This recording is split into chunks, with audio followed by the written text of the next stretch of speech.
한국이 이제 글로벌 경제, 특히 패권 경쟁이 격화되는 시점에서는 이 상황이 외생적인 요인으로 봤을 때는 한국 반도체 산업에 대해서는 결코 좋은 상황은 아닙니다. 그래서 이러한 상황에 대해서 기본적으로 이제 우리가 택할 수 있는 전략 중에 하나는 메모리 반도체 위주의 산업에서 개발할 필요가 있겠고요.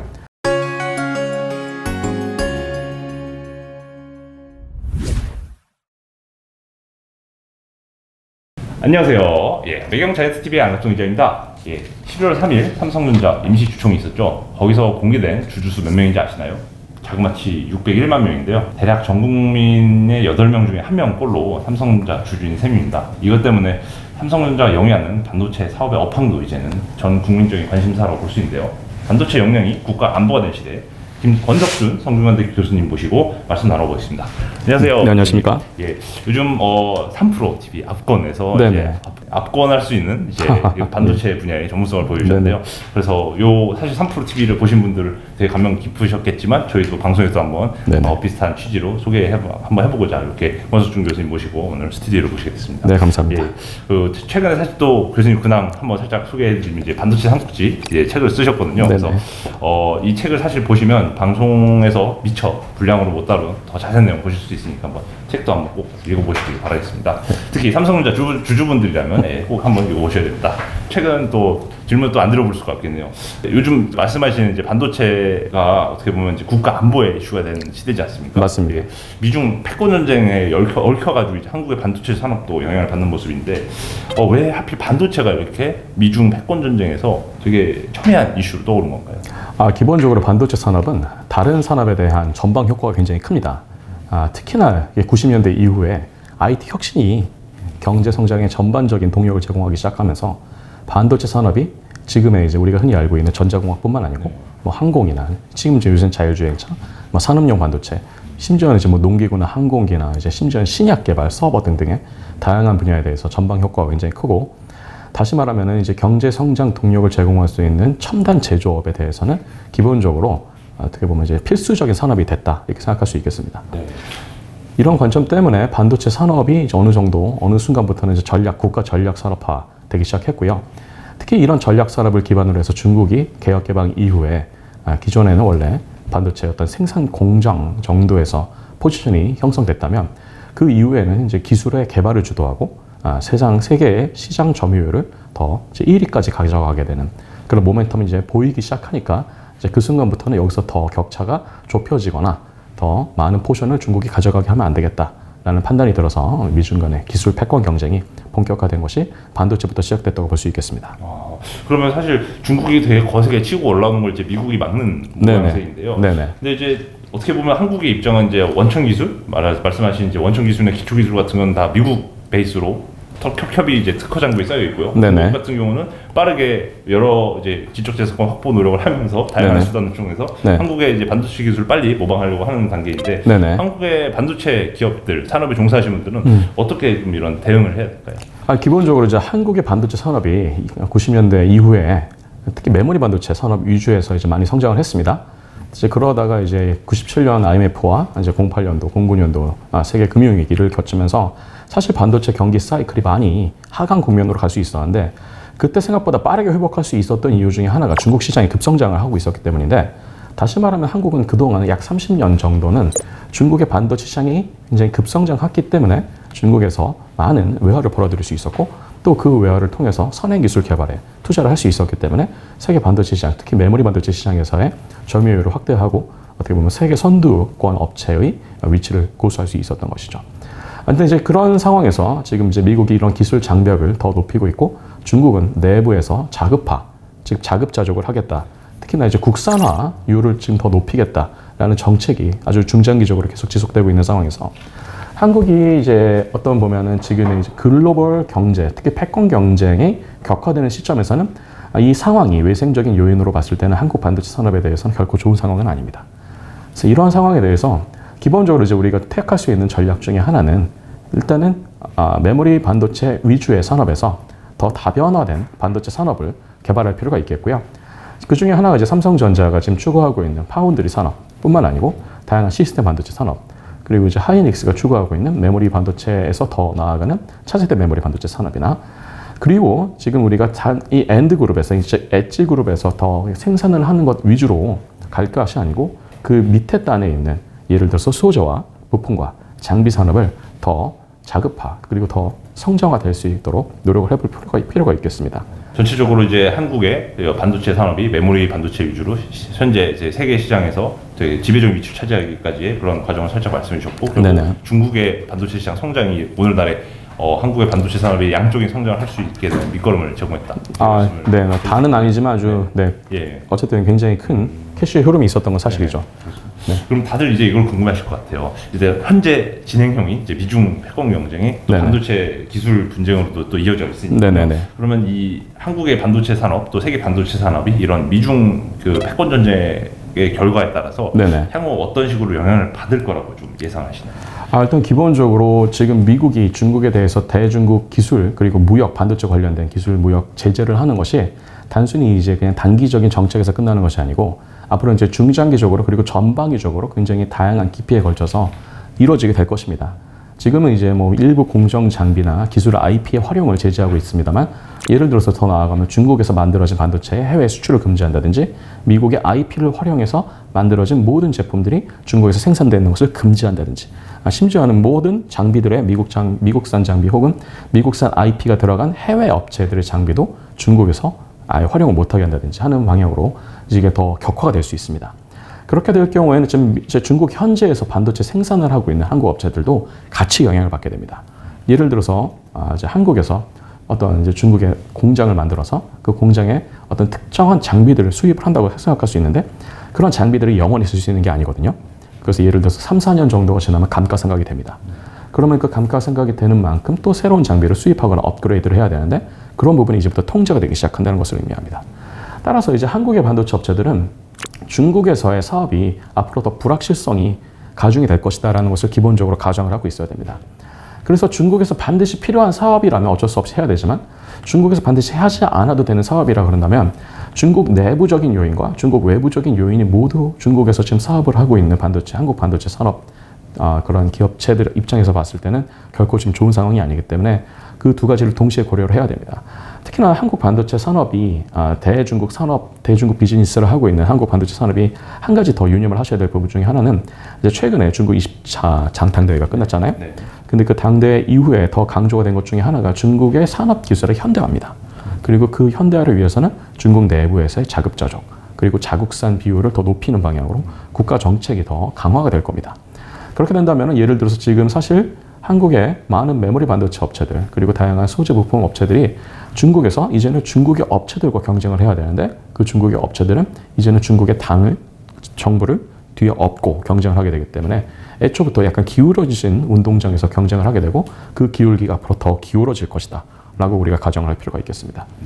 그래서 한국의 반도체 업체들, 내부 국산에 대한 한국산에 대한 것도 중요하지만, 이제 중국과의 이제 어느 정도는 약간 이제 뭐라 그럴까, 연착륙을 위한 일종의 이제 출구 전략을 마련할 때가 된 것 같고요.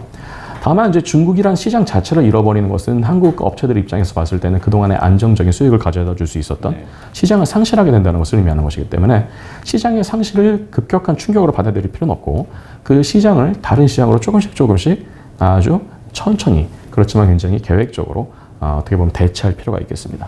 그래서 지금 신흥 경제 성장 국가로 떠오르고 있는 동남아권이나 뭐 인도, 뭐 호주, 이런 인도 태평양 지역에 있는 수많은 잠재적 시장을 타겟으로 해서 그 시장에서의 반도체 소비 시장을 진작하는 것뿐만 아니고, 그 지역에서의 새로운 생산 기지들이 하나의 클러스터를 이룰 수 있도록 만드는 그런 과정 가운데 한국의 반도체 업체들이 더 큰 역할을 할 수 있을 것이라 생각합니다. 네. 그럼 결국 한국의 반도체 업체들도 지금 현재 삼성이 베트남에서 스마트폰 공장을 이제 이전을 한 것처럼 차기 인도나 동남아 차기 성장 엔진 넥스트 차이나 지역에서 좀 더 반도체 생산을 늘리는 것도 한 방법이다. 네네, 그렇습니다. 그래서 중국에서는 굳이 지금의 매출을 벌일 필요는 없지만 신규 장비를 투자 안 하는 것만으로도 감가상각에 의해서 천천히 연착륙하는 출구 전략 실행이 가능하다. 그렇지 않아도 이제 미국이 이제 지금 중국 현지에서 사업을 하고 있는 해외 업체들에 대해서 유예 기간을 아예 못을 박아줬습니다. 뭐 1년 혹은 2년. 근데 사실 그 1년, 2년이 사실상 이제 감가상각에 대한 것이라 보면 되겠고, 그리고 그런 장비를 유지 보수하기 위한 해외 업체들의 인력들이 있습니다. 엔지니어들. 그런 예를 들어서 이제 미국 국적 엔지니어나 한국 국적 엔지니어가 중국 현지에서 그런 중국의 어떤 뭐 반도체 업체들의 협력사로 하나의 클러스터에 들어가서 계속 같이 비즈니스를 영위하는 경우가 있었는데 그런 현지의 엔지니어 인력들도 철수를 하라는 명령이 내려지고 있습니다. 사실 이제 그러한 환경의 급변화가 앞으로는 더 내년 이후에는 더 급변화가 될 겁니다. 그런 부분에 대해서는 이제는 이게 변수가 아니고 일종의 상수가 됐다라고 우리가 가정할 필요가 있습니다. 네. 또 그 와중에 사실 또 이제 소재 부품 장비 업체 또 이런 협력사 직원을 말씀해 주셨는데 네네. 어떻게 보면 요즘 반도체 특히 요즘 회로 선폭이라고 하죠. 그래서 선단 공정에 있어서 회로 선폭을 되게 줄이는데 결정적으로 필요한 EUV 공정에 필요한 장비를 독점적으로 공급하는 회사가 ASML 맞습니다. 회사인데요. 맞습니다. ASML의 EUV 공정이 참 대단한 건 알겠는데 지금도 사실 EUV 다들 말씀을 하시지만 사실 여기 보시는 방송 보시는 시청자분들도 솔직히 삼성전자 들고 계시지만 EUV 기술 자체에 대해서는 잘 모르시는 분들 많을 거예요. 그래서 EUV 기술이 ASML이 도대체 어떤 회사길래 이런 EUV 장비를 개발할 수 있었고 이게 왜 이렇게 어려워서 이렇게 ASML 말고는 다른 업체는 이렇게 제대로 공부를 하지 못하는지. 일단 기본적으로 ASML은 네덜란드 기업인데 ASML은 워낙에 이 EUV 이전에도 리서그라피 장비라고 해서 이제 빛을 모아서 아주 작은 패턴을 웨이퍼 위에 새기는 그런 장비를 이제 우리가 노광 장비라고 합니다. 그걸 리서그라피 장비라고도 하는데 그런 노광 장비 전문 업체였습니다. 근데 이제 이런 노광기만 만드는 것뿐만 아니고 노광을 위해서는 다양한 관련 부품들이 필요합니다. 예를 들어서 블랭크 마스크나 뭐 PR이나 각종 스테이지나 광학 장비나 이런 것들이 필요한데 일부는 자회사를 만들어서 같이 하기도 했고 일부는 이제 그 서유럽권에 있는 다양한 협력사들과 하나의 클러스터를 이뤄서 수십 년간의 그런 비즈니스 파트너십을 맺으면서 장기적으로 이런 프로젝트를 수행했기 때문에 이런 어떻게 보면 독보적인 기술을 만들 수 있다고 이제 볼 수가 있겠죠. EUV 이전의 장비는 우리가 DUV라는 장비가 있습니다. Deep UV 리서그라피라는 장비인데 이 DUV 시절만 하더라도 ASML이 전 세계 리서그라피 시장에서 독점적인 위치는 아니었습니다. 그 당시에 일본의 다양한 광학회사, 예를 들어서 니콘이나 뭐 캐논 같은 회사들이 있었고 니콘이나 캐논 같은 회사들이 만드는 리서그라피 장비도 결코 ASML 장비에 비해서 퀄리티가 뒤지는 것은 아니었습니다.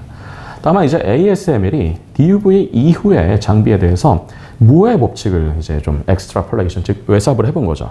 자, 이 다음 단계부터는 이제 이 정도의 물리적 패턴이 필요한데 지금 가지고 있는 DUV 가지고서는 이 정도 패턴이 나올 수가 없으니까 훨씬 더 짧은 파장의 빛이 필요하다. 그런데 이제 DUV 다음에 여러 가지 그런 광원들을 테스트를 했었는데 그 중에 하나가 이제 주석을 굉장히 작은 방울로 만들었을 때 여기에다가 레이저를 때려가지고 거기서 주석에서부터 발생하는 플라스마가 순간적으로 고온이 됐다가 식어서 그때 방출되는 빛이 대략 한 5나노 정도에서 20나노 정도의 파장을 갖는 EUV가 나오게 됩니다.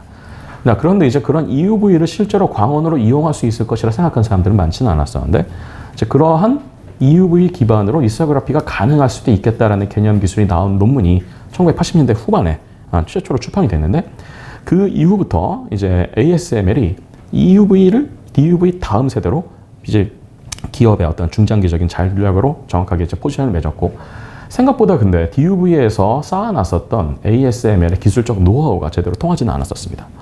그래서 약 30년간의 시행착오를 거쳐서 DUV에서 그 다음 EUV로 넘어가는 과정에서 일단은 광원을 만들었다는 게 굉장히 중요한 기술적인 어떻게 보면 브레이크 스루 중에 하나였고요.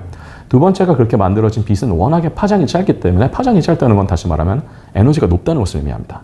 그래서 이 정도의 에너지가 높으면 거의 이제 엑스레이 수준이라고 보셔야 되는데 엑스레이 특징이 여러분 잘 아시겠지만 대부분 다 투과를 합니다. EUV도 마찬가지로 대부분 다 반사가 되지 않고 투과가 되거나 아니면 흡수가 되거나 합니다. 그런데 이제 문제는 그 EUV를 여러 번 반사를 시켜서 웨이퍼까지 정확하게 초점을 맞춰줘야 되는데 그 반사경 역할을 할 수 있는 재료가 없었습니다. DUV에서 썼었던 그런 반사경이 전혀 작동을 하지 않았던 것이죠. 그래서 이제 그런 반사경을 만드는 파트너 회사가 독일의 이제 짜이스라는 렌즈 회사로 굉장히 유명한 광학 회사고 그런 회사와 무려 30년 넘는 비즈니스 파트너십을 유지하면서 독점적인 기술을 만든 것이죠. 사실은 이제 그런 과정에서 그 후발 업체들이 비슷한 방식으로 접근할 때 전혀 이것을 따라올 수 없을 정도의 이런 특허 이제 전략을 다 포트폴리오를 만들어 놓긴 했는데 대략적으로 이 특허가 풀리는 것은 아마 2050년대 이후에나 풀리게 될 겁니다. 그래서 그 이후까지는 어떻게 될지는 모르겠습니다만 향후 앞으로 한 30년 정도는 적어도 EUV를 ASML 방식으로 쓴다 그러면은 ASML이 독점이 될 수밖에 없고 예를 들어서 이제 각국에서 그러면 ASML이 너무 독점 아닌가 그래서 반독점법에 걸린 것이 아닌가 이런 얘기를 해볼 수가 있는데 사실은 그러면 ASML을 쪼갠다 그래서 ASML이 두 개가 생길 수 있는 건 아니거든요. 그리고 ASML에 사실 특허를 피해가기만 하면 되는 건데 DUV도 사실은 우리가 DUV에 그렇지만 캐논의 DUV와 니콘의 DUV와 ASML의 DUV는 조금씩 차이가 났습니다. 그렇기 때문에 약간씩 이제 기술적인 각자의 장점이 있었고 그래서 시장을 어떻게 보면 그렇게 삼분할 수 있었던 이유 중에 하나인데 ASML의 EUV를 흉내내지 않고 다른 방식으로 하기 위해서는 전혀 다른 방식이 필요한데 예를 들어서 뭐 기자님 들어보셨겠지만 포항에 가면 방사광 가속기가 있습니다. 근데 그 방사광 가속기에서는 굉장히 강한 빛을 만들어내는데 보통 이제 엑스레이 같은 빛을 만들어내죠. 근데 그 빛을 적절히 감속을 시켜가지고 하나의 이 빔 라인이라고 하는데 우리가 빔 라인에서 이 빛을 뽑아내면은 그 빛을 EUV 대역의 빛으로 만들 수가 있습니다. 그래서 이제 그렇게 EUV를 만들어서 그것을 가지고 뭐 패턴도 만들고 테스트도 할 수 있고 그런 것인데 문제는 이제 방사광 가속기 가보신 분들은 알겠지만 굉장히 너무 덩치가 큽니다. 거의 뭐 조그만 농구장만 합니다. 농구 코트만 합니다. 아니면 더 클 수도 있고요. 근데 이제 그런 장비를 뭐 예를 들어가지고 버스 아니면 컨테이너 트럭 정도의 크기로 만들 수 있다면 훨씬 더 유리하겠죠. ASML은 그걸 한 거죠. 그래서 버스나 컨테이너 선 정도, 컨테이너 트럭 정도의 크기로 만들었고 그렇게 만들어도 이 ASML에 만든 EUV 리서그래피 장비 하나가 소모하는 전력량이 어마어마합니다. 그래서 DUV 시절에 리서그래피가 소모했던 전력의 적어도 20배, 30배 정도의 전력을 소모하기 때문에 예를 들어서 이제 삼성이나 하이닉스가 나중에 ASML의 EUV 장비를 라인 하나에 뭐 2-3대 정도로 깔고 그런 라인을 만약에 뭐 4-5개를 깐다. 그러면은 지금 당진에 있는 화력발전소 하나를 더 설치해야 될 정도로 전력이 많이 소모가 됩니다. 그럼에도 불구하고 지금 현재로서는 ASML이 만들고 있는 1세대 그리고 요즘 이제 2세대가 나오고 있는데 이런 2세대 이 EUV 리서그래피를 대체할 수 있는 장비는 현재로서는 상업화된 것 중에는 없는 것이죠. 중국 입장에서 봤을 때는 지금 이 EUV 장비가 수입이 안 되잖아요. 그렇기 때문에 어떻게 보면은 자국산으로 EUV 장비를 만들어야 되는데 제가 알기로는 이런 광원을 만드는 중국의 업체가 4군데 있는 것으로 알고 있습니다. 그런데 이제 EUV를 만드는 중국의 광원 업체들이 공통적으로 겪고 있는 문제 중에 하나는 빛을 만들었는데 이 빛이 우리가 원하는 파장대만 나오는 것이 아니고 굉장히 넓은 범위에서 나옵니다. 그래서 이것을 이제 필터를 해갖고 아주 좁은 영역의 빛만 뽑아냈더니 너무 약한 빛만 나오더라는 거죠. 그게 첫 번째 문제고 두 번째는 지금 중국에는 짜이스 정도가 되는 정밀한 기술을 갖추고 있는 광학회사가 없습니다. 그래서 애써서 빛을 만들었다고 해도 이 빛을 유도할 만한 광학계를 만들 수가 없다는 게 두 번째 문제고 또 하나는 그렇게 광학계와 광원을 만들었어도 이런 빛을 컨트롤할 수 있는 예를 들어서 광원의 위치나 반사경의 위치를 1마이크로 단위가 아니고 이제는 수십 나노나 수백 나노 수준의 굉장히 큰 아주 높은 정밀도를 가지고 X방향, Y방향, 이렇게 Z방향으로 움직이게 만드는 제어기가 필요한데 그것을 우리가 스테이지라고 부릅니다. 그런 스테이지 기술도 지금 없는 상황입니다. 사실은 근데 ASML이 미국의 이런 제재 폴리시에 대해서 눈치를 보고 따를 수밖에 없는 이유 중에 하나가 이런 광원에 대한 원천 특허와 스테이지에 대한 원천 특허는 미국의 연구기관이 가지고 있습니다. 이 기술을 사서 ASML 이걸 가지고 만들고 있는 것이죠. 예를 들어서 그래서 ASML이 만약에 EUV를 중국에 수출을 한다. 그럼 미국 입장에서는 미국의 IP가 들어가는 광원이나 스테이지 기술을 활용하지 말아라 라고 명령을 내리게 됩니다. 그러한 역학관계가 지금 엮여 있다고 볼 수 있는 것입니다. 그러면 말씀하신 대로 이제 ASML이 당장 이제 중국으로 수입이 안 되다 보니까 중국이 겪고 있는 이제 문제점에 대해서 좀 이제 전체적으로 정리를 해주셨는데요. 네네네. 근데 사실 이것도 여쭤보고 싶었어요. 이제 중국이 그러면 이제 앞으로 반도체 굴기를 한다면서 사실 그동안 많은 투자를 했지 않습니까? 네네네. 그러면 이제 중국이 이제 한국을 정말 이대로 양쪽으로 이제 국가적인 전폭적인 지원을 하다 보면 워낙 경제 규모나 시장 규모가 크기 때문에 중국 업체에 있어서는 어떻게 보면 한국의 반도체를 따라잡는 건 시간 문제일 뿐 이제 기울어진 운동장에서는 뭔가 시간만 투자하면 될 것이다 이런 생각을 할 수 있을 것 같은데 중국의 이제 한국 반도체 추월 가능성에 대해서는 어떻게 보십니까? 일단 우리가 이것을 두 가지 측면에서 바라볼 필요가 있는데 지금 중국이 1차적인 목표로 하는 가장 큰 목적 중에 하나는 중국 내부의 반도체 자금률이 너무 떨어진다는 겁니다. 20%가 안 됩니다. 약 16%, 뭐 17% 이 정도가 되는데 시진핑 1기, 2기의 국가 시책 중에 하나가 중국 제조 2025였습니다. 근데 그 중에 가장 큰 목표 중에 하나가 반도체 굴기였고 그 반도체 굴기의 실질적인 실행 목표가 바로 중국산 반도체의 자금률을 70%까지 올리겠다라는 것이 가장 큰 목표였는데 2019년 이후에 본격화가 됐었던 미중 간의 기술 경쟁, 특히 이제 미국이 대중국 이런 기술 제재가 이제 있기 시작하면서 70%는커녕 지금 20%도 지금 못 넘고 있는 상황이죠. 그래서 지금 이제 중국이 계속 투자를 하고 기술 개발을 하려고 해도 1차적으로 지금 생각하고 있는 건 뭐냐면은 중국 내부에서의 시장 경쟁력입니다. 그래서 이제 한국의 업체 입장에서는 사실 미국이 중국에 대한 제재가 없었더라도 이런 중국의 집중적인 자본 투자와 그리고 기술 개발에 의한 다양한 보조금 정책들, 그리고 국가 차원에서 반도체 산업 인력을 엄청나게 양성을 한다든지 그쪽 관련된 연구 개발 투자의 프로젝트를 엄청나게 늘린다든지 하는 움직임이 있었기 때문에 미국의 제재가 없었더라도 한국의 반도체 업체들이 중국 내부에서 비즈니스하는 것은 점점 어려워질 수밖에 없었던 상황이었습니다.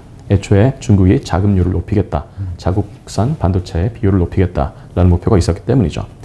그래서 거기까지는 우리가 어쩔 수 없이 상수로 생각할 수밖에 없는 변수인데, 중국의 가장 큰 딜레마는 그렇게 애써서 중국산 반도체를 가지고서 중국 내부에서의 자금률을 일정 퍼센트 이상 만들었다고 해도 그러면 그 다음에 세계 시장으로 진출할 수 있을 것이냐는 전혀 다른 문제입니다. 일단 세계 시장으로 진출하기 위해서는 두 가지 문제가 걸리게 되는데, 첫 번째가 대부분 중국 내부에서 소모가 되는 반도체들에 대해서는 미국에서는 아직까지는 본격적으로 제재하지는 않습니다. 예를 들어서 미국의 IP가 침해가 되고 그래서 그 IP를 가지고 원가를 낮춰서 기술적인 격차를 좁혀서 지금 이제 이 세대를 좁혀서 더 최신의 반도체 칩을 만들었다고 해도 미국이 아주 구체적인 제재를 하지 않은 이유 중에 하나는 대부분 그 칩이 중국에서 생산돼서 중국에서 쓰이기 때문입니다. 그런데 이것이 중국의 국경을 넘는 순간부터가 미국의 제재가 아주 더 격화가 될 수 있는 부분 중에 하나인데, 중국의 딜레마가 바로 거기 있습니다. 지금 중국 내부에서 이렇게 큰 자본을 일으키고 또 중국 산업을 일으키고 해도 결국 중국 내부에서 보면은 제로섬 게임입니다. 그래서 예를 들어서 중국에서 만약에 정말 큰 부가가치를 창출하고 싶다 그러면은 이렇게 덩치가 팽창한 반도체 산업이 외부로 영향력을 투사할 수 있어야 됩니다. 예를 들어서 한국의 반도체 산업이 아무리 성장했다 그래도 한국 내부에서의 수요만 감당했다 그러면 이 정도의 규모로 성장하지는 않았겠죠. 그거랑 똑같은 원리인데, 중국 내부의 시장이 아무리 전 세계 시장의 20%, 25%를 차지한다고 하더라도 결국은 그 시장이 포화가 되기 시작하는 순간부터는 그렇게 많은 자본이 투입된 장치 산업들의 특성은 반드시 그 산업에서 만들어진 생산물들을 외부로 수출을 해서 부가가치를 창출해야 되는데 그 경로가 좀 막혀 있는 셈입니다. 한국의 입장에서는 그래서 단기적으로는 중국 내부에서의 경쟁이 점점 기울어진 경쟁이 되기 때문에 어려운 것이 사실이지만, 중장기적으로 본다 그러면 결국 중국의 수출 경쟁력은 더더욱 떨어질 수밖에 없는 상황이 될 것이라는 것을 감안을 해서 이제는 세계 반도체 시장 자체도 계속 성장하게 될 텐데, 그 성장하는 부분을 원래 중국산 반도체가 가져갈 수 있었던 부분을 한국의 반도체 산업들이 더 많이 가져갈 수 있는 환경이 점점 조성이 될 것이다 라고 생각을 해볼 필요가 있겠습니다. 특히 중국의 반도체 산업이 또 하나 겪게 될 두 번째 딜레마는 이 중국 내부에서의 보조금이랄지, 그 내부에서의 어떤 이제 기술 IP를 침해하는 부분이랄지, 이런 부분들이 결국 누적이 되기 시작하면 어떤 문제들이 생기냐면 중국 내부의 반도체 산업의 기술 경쟁력에 문제가 생깁니다.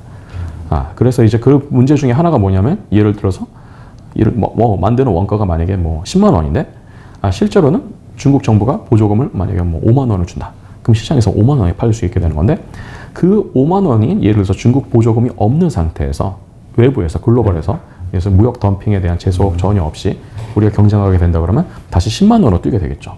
근데 외부에서 예를 들어서 경쟁사 하이닉스나 삼성의 반도체가 7, 8만 원에 팔린다. 그러면 당연히 시장은 하이닉스나 삼성 거에 더 많은 진력을 할 수밖에 없게 되겠죠. 이제 그런 부분들이 이제 우리가 생각해 봐야 되는 중국산 반도체 업체들이 향후에 글로벌 시장에서 한국의 반도체 업계하고 경쟁을 할 때 어떠한 일들이 생길 것인가에 대해서 우리가 생각해 볼 필요가 있고요. 이제 마이너한 부분일 수도 있고 메이저한 부분일 수도 있는데, 중국이 너무 자국산 산업에 대해서 초점을 맞추기 시작하다 보면은 어떤 문제들이 생길 수가 있냐면, 결국은 중국 내부의 기술 규격에 반도체 규격이 다 맞춰지게 됩니다. 근데 그 중국 내부의 기술 규격과 세계 시장에서의 기술 규격이 항상 같이 가는 것은 아니거든요.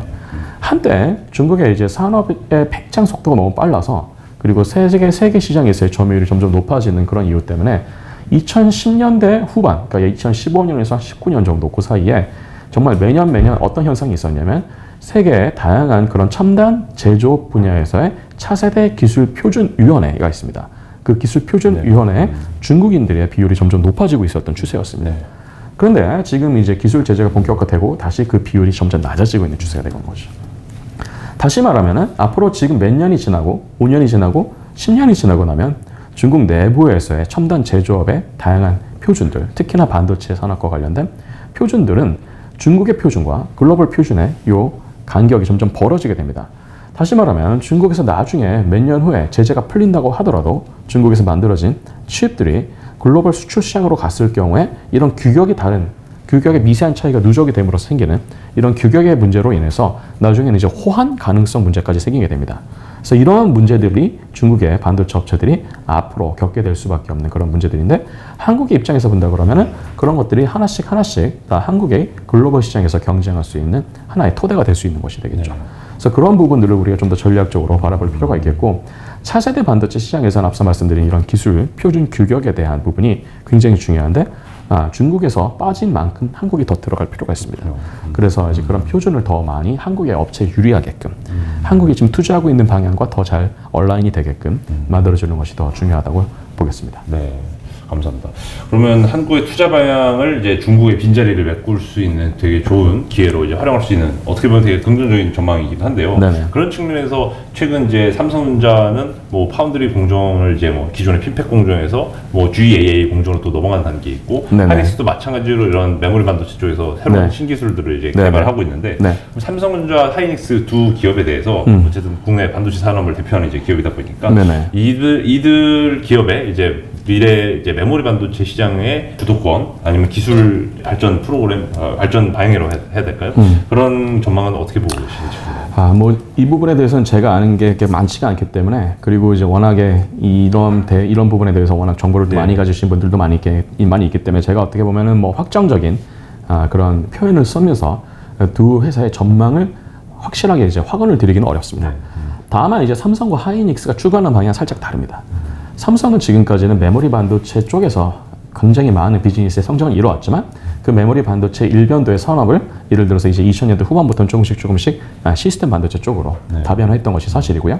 그래서 2010년대부터는 이제 파운드리라는 개념을, 그 당시에 이제 파운드리라는 개념으로 완전히 클리어하게 만든 것은 아니었지만, 이제는 차세대 메모리 반도체를 위해서, 그리고 그 당시에 이제 본격화되기 시작했었던 모바일 AP 칩의 생산, 예를 들어서 엑시노스 같은 그런 칩의 생산을 위해서 자사 내부에서 이런 파운드리 사업부를 만들기 시작했죠.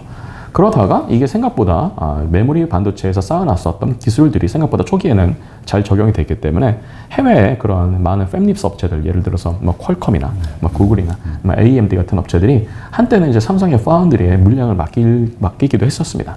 근데 이제 삼성이 추구하고 있는 지금 이제 파운드리의 방향은 TSMC의 파운드리 방향과 많이 좀 다릅니다. 그래서 TSMC는 잘 알려져 있다시피 파운드리만 하는 회사고, 삼성은 종합 반도체 회사이기도 하면서 파운드리도 합니다. 그래서 예를 들어서 삼성과 비즈니스 영역이 겹치는 영역에 대해서는 파운드리 생태계를 더 확장하기는 어렵습니다. 이제 어느 순간부터는 퀄컴이 혹은 AMD가, 엔비디아가, 인텔이 삼성에게 물건을 맡기지 않죠. 아예 그냥 이제 어느 정도 세대 이상부터는 다 삼성이 아닌 TSMC에 물건을 맡깁니다. 가장 큰 변화 중에 하나가 이제 애플이죠. 애플이 2015년, 14년 이 정도 수준만 해더라도 삼성 파운드리에 물건을 맡겼습니다. 다는 아니지만 꽤 많은 물량을 맡겼었고, 그런데 이제 2017년부터 이른바 이제 애플 실리콘이라 부르는 이제 M1 칩 계열들, 이런 칩 계열들이 더 본격화되기 시작하면서 그 칩의 정확한 생산은 이제는 삼성이 하기가 어렵다. 뭐 두 가지 이유가 있는데, 일단 기술적으로 일단 호환이 되지 않을 가능성이 있고, 두 번째가 이제 이런 기업의 비밀이랄지 설계 노하우가 유출될 수 있다는 그런 우려가 있었기 때문에 TSMC로 전량이 가고 있습니다. 지금 물량이. 그래서 그런 부분들이 삼성이 예를 들어 더 파운드리를 성장시키고자 할 때 맞닥뜨릴 수밖에 없는 근본적인 한계가 되겠고요. 삼성은 지금까지는 그래서 이런 파운드리를 더 성장시키고 더 많은 투자를 할 것이다 라는 이런 계획을 여러 번 천명한 바 있습니다. 그리고 이제 미국의 현지에 지금 짓고 있는 다양한 공장들, 뭐 있어요. 미국 테일러시, 텍사스에 있는 테일러시에 있는 그런 차세대 팹라인도 다 마찬가지로 어떻게 보면 미국에 있는 그런 팹리스 고객들을 어떻게 보면 타겟으로 하고 있는 것이죠. 그럼에도 불구하고 그렇게 생산의 캐파를 늘린다든지 기술의 어떤 이런 진보를 더 잘 이루는 것 자체가 비즈니스에는 도움이 될지 모르겠습니다만, 이 비즈니스의 특성 자체를 놓고 봤을 때는 한계가 있다라는 부분들이 좀 이제 아마 삼성전자 입장에서는 고민이 될 수 있는 부분 중에 하나고요. 그런 고민을 해결할 수 있는 방법 중에 하나는 이제 TSMC처럼 파운드리만 잘하는 게 아니고 파운드리를 이용하려고 하는 고객들과의 접점을 더 다양하게 찾을 필요가 있겠습니다. 그래서 그런 접점을 만들어주는 것을 이제 우리가 디자인 하우스라고 그러는데 삼성전자의 디자인 하우스는 지금 TSMC에 비하면 한 3분의 1, 4분의 1 수준밖에 되지 않습니다. 그래서 이런 디자인 하우스가 더 다양해질 필요가 있겠고요. 디자인 하우스의 단순히 개수만 많아지는 게 아니고 디자인 하우스가 커버할 수 있는 다양한 용도의 칩 설계 분야들이 더 다변화될 필요가 있습니다. 누구는 자율주행차용 칩을 설계한다든지, 누구는 유성 이미지용 칩을 설계한다든지, 뭐 누구는 자연어 처리용 칩을 설계한다든지, 뭐 누구는 뭐 이제 하이 밴드 메모리를 설계한다든지 이런 식으로 어떻게 보면 수요처가 점점 다변화가 될 것이 확실한데 이런 부분에 대해서 삼성이 만약에 자사 중심의 파운드리 생태계를 더 강력하고 그리고 더 다양하게 만들고 싶다 그러면 이런 디자인 하우스에 대한 투자를 한번 제고해 볼 필요가 있겠고, 당분간 삼성전자가 지금 현재 가지고 있는 기술력이나 시장 지배력으로 봤을 때는 메모리 반도체에서의 삼성의 이런 지배력은 당분간 흔들리지는 않을 것입니다.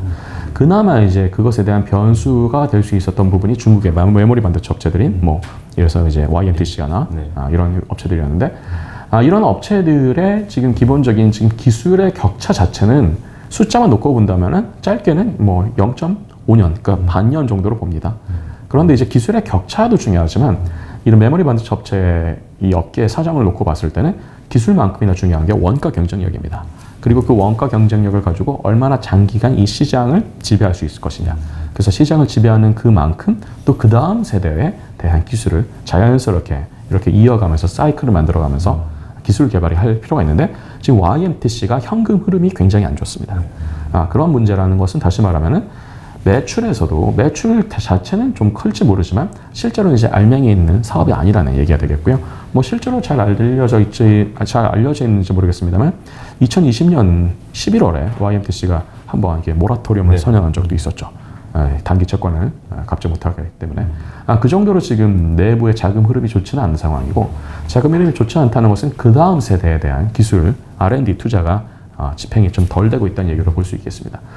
그런 것을 이제 우리가 놓고 봤을 때 중국의 많은 이런 DRAM 업체나 아니면 3D 플래시, 낸드 플래시 업체들이 성장을 하고 있는 건 사실이고, 이들의 기술력도 사람들의 예상보다 훨씬 더 가파르게 성장하고 있는 것은 사실인데, 그 내부에 지금 이제 끼어 있는 거품이랄지 이제 이런 불확실한 많은 이런 문제들이 결국은 이들의 발목을 잡기 때문에 당분간 중장기적으로 봤을 때는 현재 구도에서는 삼성이나 하이닉스가 가지고 있는 메모리 반도체에서 업체에서의 지배력은 공고할 것이다.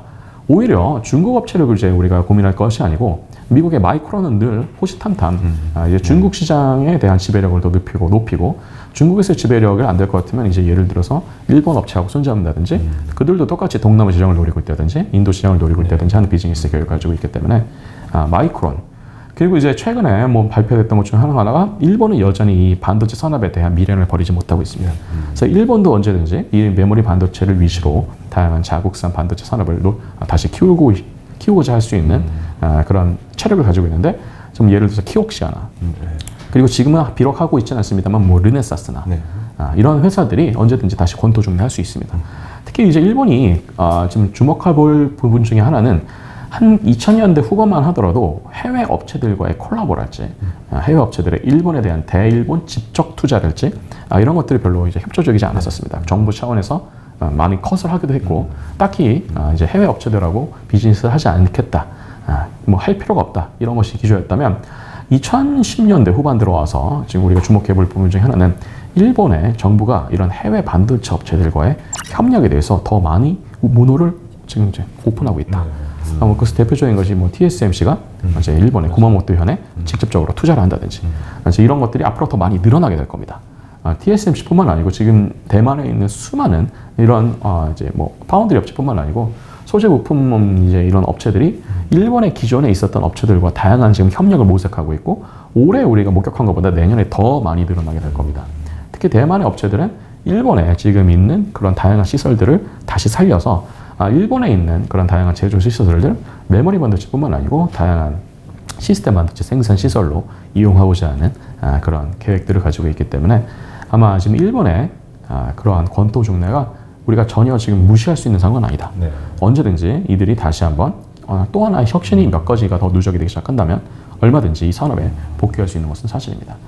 그래서 지금 중장기적으로 봤을 경우에는 한국의 반도체 산업이 당분간에 이 위치는 흔들리지 않겠지만 세상에 영하는 것은 없기 때문에 그리고 언제든지 이런 혁신에 의한 또 다른 이 시장이 창출되거나 지금의 기술 기반으로 가고 있는 시장이 뭐 죽거나 하는 일들이 생길 수 있기 때문에 지금의 어떤 지배력을 유지하는 것과 동시에 다음에 올 혁신들에 대해서 아주 명민하게 대응할 필요가 있다고 볼 수 있는 것이죠. 하이닉스 같은 경우에는 이제 뭐 다양한 메모리 반도체를 만들고 있습니다만은 하이닉스가 이제 최근에 2년 전인가요? 그래서 대란에 있었던 인텔의 랜드 플래시 공장을 인수했는데 사실 랜드 플래시 사업 부분에서의 시장 점유율을 높이고자 하는 것도 이 첫 번째 목적이 될 수 있겠지만 사실은 그 대란 공장에서 같이 생산하고 있었던 것 중에 하나가 인텔의 그 솔리드 스테이트 드라이브에 들어가는 그 그 헤드 기술을 하이닉스가 같이 인수했다고 보는 것입니다.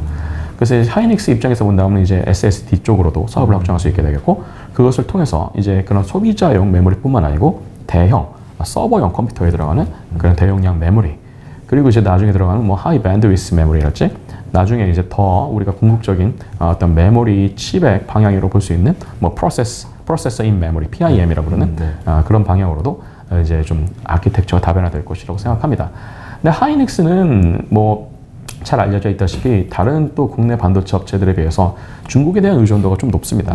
그래서 아마 그 부분이 하이닉스 입장에서 보면 중장기적인 비즈니스 전략 관점에서 보면 불확실성 요소가 되지 않을까라고 생각이 들고 그런 면에서 봤을 때 이제 하이닉스가 앞으로 어떠한 대중국 비즈니스 전략을 어떻게 만들어서 다시 수정할 것이냐가 우리가 좀 이제 지켜봐야 될 부분 중에 하나인데 결국 하이닉스도 지금 앞서 말씀드린 것처럼 한국이 지금 이제 중국에서 사업을 하고 있는 다양한 한국의 반도체 산업이 겪게 될 그런 불확실성에 대해서는 예외가 될 수 없기 때문에 그런 부분에 대해서도 이제 대비를 할 필요가 있겠다라고 말씀드릴 수 있겠습니다.